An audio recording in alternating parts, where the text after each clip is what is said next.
రూపాయల లాభంతో నడుస్తుంది. ఇవాళ సింగరేణి కష్టపెట్టి నిలబెట్టినాం, విద్యుత్ శాఖను ప్రక్షాళన చేసినాం, ఆర్థిక శాఖ ఈరోజు కష్టపడి నిలదొక్కుంటుంది. వ్యవసాయ శాఖ గురించి నాకంటే మీకెక్కువ తెలుసు. రెవెన్యూ శాఖ ధరణి పేరు మీద ఘడీల కోసం గులాంగిరి చేసే వ్యవస్థను తీసుకొస్తే ధరణిని బంగాళాఖాతంలో వేసి భూభారతి తీసుకొచ్చి ఈరోజు మీ సమస్యల్ని ఈ ప్రభుత్వం పరిష్కరిస్తలేదా? మా అక్కలు ఈయనే ఉన్నారు. ఆ ఎల్లా అమ్మగారింటికి పోవాలన్నా, అమ్మవారిని దర్శించుకోవాలంటే అయితే ఇంటి ఆయనని అడగాలి, లేకపోతే పిల్లల్ని అడగాలి. బస్కిరాయి బిడ్డ అమ్మని చూసి వస్తా అంటే ఇప్పుడు నువ్వు ఏముందమ్మా నీకు దసరాకు వదువుగా అని అనేటోళ్ళు ఉగాదికి అడిగితే. ఇవాళ ఇంటి ఆయన బాయికాడిపోతే అక్క బస్ ఎక్కి చక్క పోయి అమ్మని చూసి మళ్ళీ వచ్చి ఎప్పటిలాగా వంట వండుకుంటా ఈటీవీ మా టీవీ సీరియల్ చూస్తుంది. అక్కలారా మీరు చెప్పండి, మీ తమ్ముడు ముఖ్యమంత్రి అయినప్పటి నుంచి ఎవరన్నా మిమ్మల్ని ఒక్క పైసనైనా బస్కిరా అడిగినరా? అక్క ఒట్టేసి చెప్పురి, ఏడికన్నా ఓడి ఎవరైనా అడిగిర్రా? ఉచితంగా బస్సు ఇవ్వలే అక్క మీకు అందరికీ? 11,000 కోట్ల రూపాయలు మీ తరఫున ఆర్టీసీకి నేను కడితే ఇవాళ 1,000 కోట్ల రూపాయల లాభంతో ఆర్టీసీ నిలబడ్డది. మా అక్కల్ని అందరినీ ఆర్టీసీ బస్సులో మారాన్నులాగా పోతుంటే ఆటో వాళ్ళని రెచ్చగొట్టి ఆర్టీసీ ఆడబిడ్డలకు బంధు పెట్టురని ఆటో డ్రైవర్లను తీసుకొచ్చి మీ మీద ధర్నా చేయించాడు. చెప్పి ఇరుగుతుందని చెప్పిన ధర్నా చేయించినోనికి మా అక్కల దగ్గరకు పోయారంటే ఇరుగుతుంది, ఏషాలు ఏ కూర మూసుకొని ఇంటికి పోరానంటే అందరు ఎక్కడోళ్ళు అక్కడ పోయారు.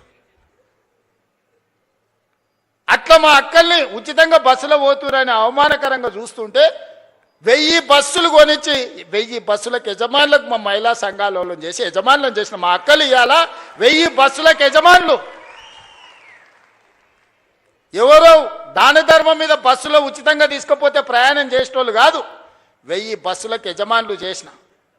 సోలార్ విద్యుత్ అంటే అదాని అంబానీ అంటే 1000 మెగావాట్ల సోలార్ విద్యుత్ మా ఆడబిడ్డలకు ఇచ్చి ఈరోజు విద్యుత్ ఉత్పత్తి చేసే పెట్టించి ఈరోజు బట్టిగారితో ఒప్పందం చేపించి ఇవాళ మా అక్కలకు అందరికీ సోలార్ విద్యుత్ ఉత్పత్తి చేసే యజమానులను చేపించిన. పెట్రోల్ బంకులు రిలయన్స్ నడుపుతుందంటే నారాయణపేట నుంచి ఈరోజు సంఘాలకు పెట్రోల్ బంకులు ఇప్పించి పెట్రోల్ బంకు యజమానులను మా అక్కలను చేయలేదా? రిలయన్స్తో పోటీ పడే విధంగా మా అక్కలు ఇన్నే ఉంది కదా, చెప్పమను. ఇవాళ ఈ శిల్పారామం హైటెక్ సిటీ అంటే అన్ని ఐటీ కంపెనీలు, విప్రో, మైక్రోసాఫ్ట్, లేకపోతే పెద్ద పెద్ద కంపెనీలు అని.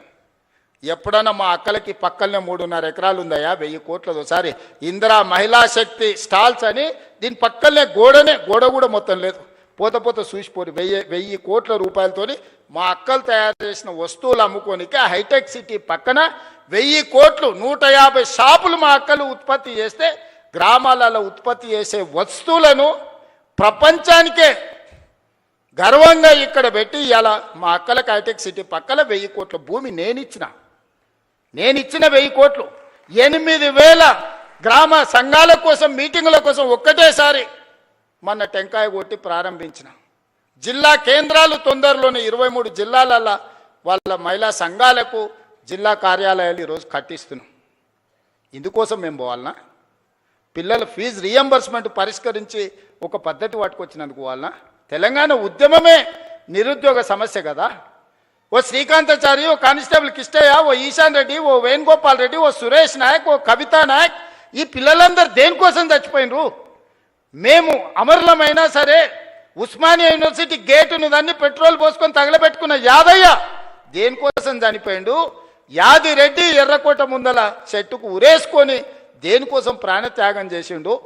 శాశ్వతంగా ఈ తెలంగాణను పట్టి పీడిస్తున్న ఉద్యోగ సమస్య, నిరుద్యోగ సమస్యను పరిష్కరించడానికి 100,000 మంది ఆత్మ బలిదానాలు చేసుకుంటే దుర్మార్గుడా నువ్వు ముఖ్యమంత్రి అయి నువ్వు, నీ కొడుకు, నీ అల్లుడు, నీ బిడ్డ, నీ సడ్డకుని కొడుకుకు ఉద్యోగాలు ఇచ్చుకున్నావు. కానీ మా నిరుద్యోగ యువకులకు పరీక్షలు పెడితే పేపర్లు పల్లి బఠానీలాగా జిరాక్స్ సెంటర్లలో అమ్ముకున్న దుర్మార్గుడా, నీ ప్రక్షాళన చేసి 70,000 ఉద్యోగాలు 30 నెలలు ఇచ్చింది నేను కాదా?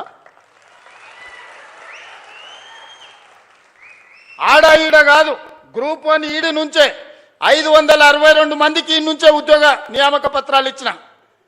పుల్లలు పెట్టి కేసులు పెడితే సుప్రీంకోర్టు వరకు పోయి కొట్లాడి 562 మంది పేదోళ్ళ బిడ్డల్ని కాపాడి ఇవాళ గ్రూప్ 1 అధికారులను చేసిన. గ్రూప్ 2లో 1100 మందిని చేసిన. గ్రూప్ 3, గ్రూప్ 4 టీచర్స్, డాక్టర్స్ అన్ని డిపార్ట్మెంట్లలో, ఆర్ఎన్బి, యుఎన్సి ప్రతి డిపార్ట్మెంట్లో అగ్రికల్చర్ నుంచి ఇరిగేషన్ వరకు, ఎడ్యుకేషన్ నుంచి ప్రతి డిపార్ట్మెంట్లో 70,000 ఉద్యోగ ఖాళీలను భర్తీ చేసి వాళ్ళందరూ కూడా మొదటి తారీఖు నాడే జీతాలు ఇస్తున్నాం కదా. ఇది కాదా ప్రజాపాలన? ప్రజలు ఎన్నుకున్న ప్రభుత్వం ఇది కాదా? 5 ఏళ్ల కోసం ప్రజలు ఎన్నుకుంటే నువ్వు రాజీనామా చేయి, నువ్వు దిగిపో. నీ అయ్యా జాగీరా దిగిపోనికే?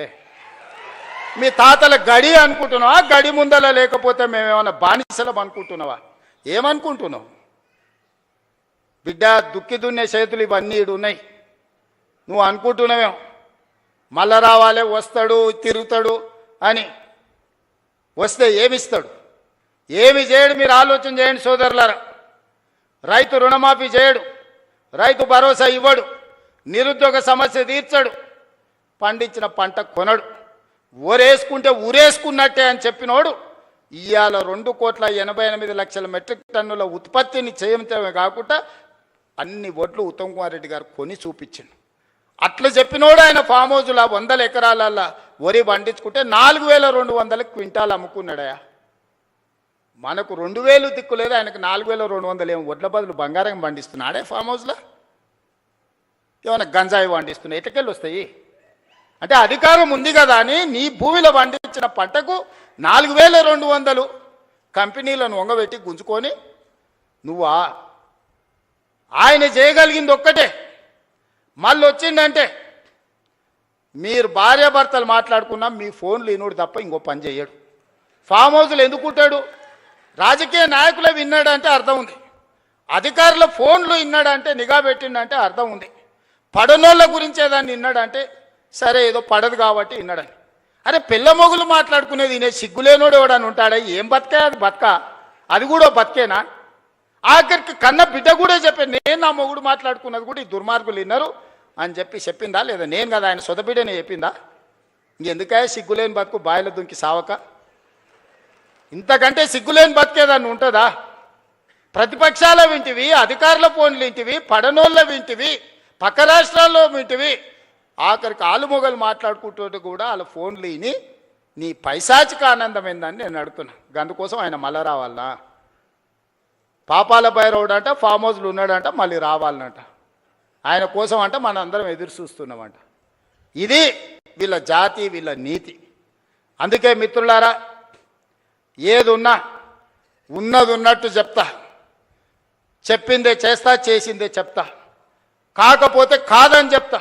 ఓ పూట మీకు నచ్చకపోయినా ఉన్నది ఉన్నట్టు చెప్పిండు ఆ పిల్లగాడని అంటారు. నాకేం గొప్ప కిరీటాలు పెట్టుకోవాలని లేదు, వజ్ర వైదూర్యాలు సంపాదించుకోవాలని ఆలోచన లేదు. ఈ పిల్లగాడు ఏదన్నా ఉంటే ఉన్నది ఉన్నట్టు కుండ బలగొట్టినట్టు చెప్తాడా అని మీరు అనుకుంటే చాలే. పదవి ఎంతకాలం ఉంటే ఉంటుంది, పోతే పోతుంది. పదవి ఎవరికి శాశ్వతం? ఇందిరమ్మకే శాశ్వతం కాలే, ఇందిరమ్మకే పదవి శాశ్వతం కాలే, ఎన్టీఆర్కు పదవి శాశ్వతం కాలే, రాజశేఖర రెడ్డికి పదవి శాశ్వతం కాలే.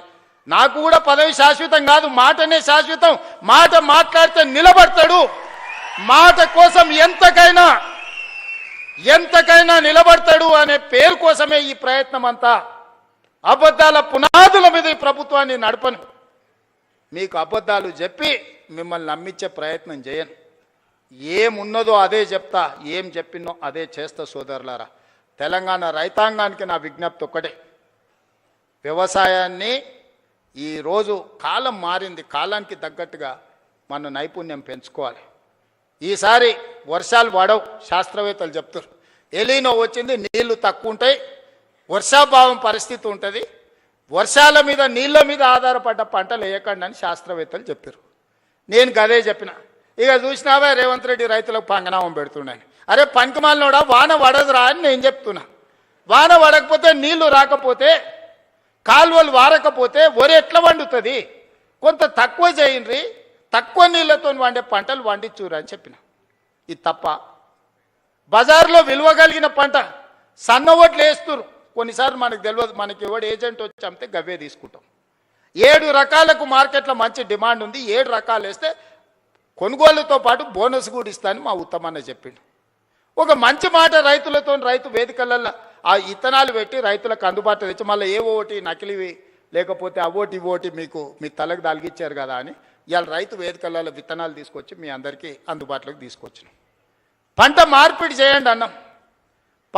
అవసరమైన ఇత్తనాలు మీ దగ్గరికి తీసుకొచ్చి రైతులకు కష్ట సుఖాలు మేము చెప్తుంటే తప్పుడు ప్రచారం నోరు తెరిస్తే అబద్ధం. దేవుడు ఆ కుటుంబాన్ని మొత్తానికి శాపం పెట్టినట్టు బిడ్డ ఒక్క నిజం చెప్పినా తలకాయ 1000 ముక్కలేసి వస్తారు. మీరు మీ జీవితాంతం అబద్ధాలే చెప్పుకుంటా బతుకుర్రని ఆ శాపం ఉన్నట్టుందా? అసలు చూడు ఒకని మించినోడు ఒకడా అని అమ్మ ఒకనికి 100 అయితే వానికి 110 మార్కులు వేయాల్సి వస్తుంది అబద్ధాలకు. అతనికంటే గనుడు ఆచంట మళ్ళా అన్నాడు అమ్మ ఆయనే అట్లా అనుకుంటే అంతకంటే రాటు తేలిర్రా ఈ అమ్మాయి పిల్లకు కుర్రనాయాలు ఇద్దరు. నోరు తెరితే అబద్ధాలు బామాడుతులు అసలు ఇక పోటీ పడే అబద్ధాలు చెప్పుకుంటూ తిరుగుతారు. ఇది పరిస్థితి. అందుకే ఇవాళ వాళ్ళు ఊరూరు తిరగని గల్లి తిరగని వాళ్ళు బుద్ధి మారినంత వరకు దేవుడు వాళ్ళని క్షమించడు. బుద్ధి చక్కగా ఉంటే అన్నీ చక్కగా ఉంటాయి. నోరు మంచిదైతే ఊరు మంచిది అన్నారు, అవునా? ఏమక్క? నోరు మంచిదైతే ఊరు మంచిది అన్నారు, అవునా? అత్త కోపానికి వచ్చిన కోడలు జర మెత్తగా ఉంటే ఇల్లు చక్కగా నడుస్తుంది, అవునా? మీరు అందరు ఏదైనా కోప్పడ్డా నేనేమంటానే మా వాళ్ళే కదనే, మరి బాధ్యత ఇచ్చినప్పుడు ఓసారి కోపం అవుతుంది. ఇంటి పెద్ద మనిషి దసరా పండుగకు అందరికి బట్టలు తెచ్చినా ఈ కలర్ నాకు నచ్చలేదు అంటారు కోడలు అత్త తెస్తే, అవునా? ఉంటాయి ఇవన్నీ సమస్యలు. గంతెందుకే మా అక్కల్ని అడగదలుచుకున్నా, బతుకమ్మ సీరియల్ యాడ్ ఉండే అక్క, వాళ్ళు ఇచ్చినాడు బతుకమ్మ సీరియల్ అయితే జొన్నసేన కాడ పిట్టలకు భయపడనికే కట్టేది. ఇవాళ మనం ఇచ్చిన ఇందిరమ్మ సీరియల్కో మా అక్క మా పెద్దమ్మ మంచిగా కట్టుకొని వచ్చింది. పండుగ నాడు మా తమ్ముడు ఉన్నట్టున్నాడు అని చెప్పి మా తమ్ముని కలుగుతా అని పండుగ పూట చీర పెడితే సారే అనుకుంటుంది పుట్టింటోళ్ళు పెడితే. ఇవాళ నేను పెట్టిన చీరలు కట్టుకొని మా అక్కలు వచ్చారు సంతోషంగా. పోయినసారి ఇప్పుడు పాలపిట్ట చీర ఇచ్చినా వచ్చేసారి సిల్కపచ్చ చీర ఇస్తున్నాం మా అక్కలకు మళ్ళీ తొందరలోనే. ఒక్క దాంట్లోనే వాళ్ళు దొంగతనం చేయకుండా దోపిడీ చేయకుండా ప్రజలకు వనుకొచ్చేది ఏదైనా చేసిరా? ఏదైనా నాకు కొంత సమయం పడుతుంది. కొత్త సంసారమైనా మా అక్కలు మా తమ్ముళ్ళు ఈయనే ఉన్నారు. ఇంటోళ్ళం కాదా అని ఇల్లు ఎడిగలు పెడితే కొంత సమయం పడుతుందా అనే స్టవ్ కొనాలన్నా గిన్నెలు కొనాలన్నా ఉప్పు పప్పు ఏది కొనాలన్నా కొంత సమయం పడుతుంది. ఓ పూట అవసరమైతే అన్నున్నా వండుకోనికే కష్టమవుతుంది. లేకపోతే వండితే ఒకసారి కుదరదు, ఉపాసం వండాల్సి వస్తుంది. సంసారం సర్దుకొని పోవాలి. సంసారాన్ని బజార్లో పెట్టుకుంటే మన గౌరవమే తగ్గుద్ది. అందుకే ఇవాళ అన్ని రకాలుగా ఈ 30 నెలలు కష్టపడి కొలిక్కి తెచ్చినాం. నగదు జమ కాగానే ఎంబడే మీరు అడగకుంటేనే ఈసారి రైతు భరోసా. పోయినసారి కూడా జూన్లో 9 రోజులలో 9,000 కోట్ల రూపాయలు టక్క మీ ఖాతాలు వేసినా లేదా? ఈసారి కూడా అట్లనే వేస్తా నేను. నగదు జమ చేసినా మీకోసం అన్ని జమ చేసి పెట్టినా. ఖమ్మంలో మదిరలో పెద్ద మీటింగ్ 1,00,000 మంది రైతులతో చేద్దామని అన్ని ఏర్పాట్లు చేసుకుంటే వానవాడి మొత్తం వేసిందంతా పోయింది.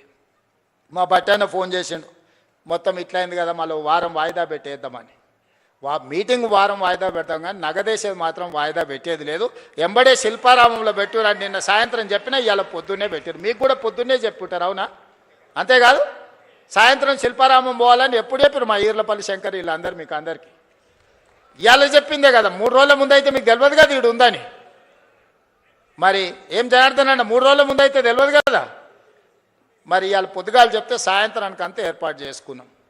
ఎందుకంటే మన ఇల్లు చక్కబెట్టుకునే బాధ్యత మనకు ఉండాలి. మా మద్దూరు నుంచి మా కృష్ణన్న కూడా వచ్చిండు. మద్దూరు నుంచి ఇక్కడికి రావాలంటే ఇవాళ తెలిసిందే కదా.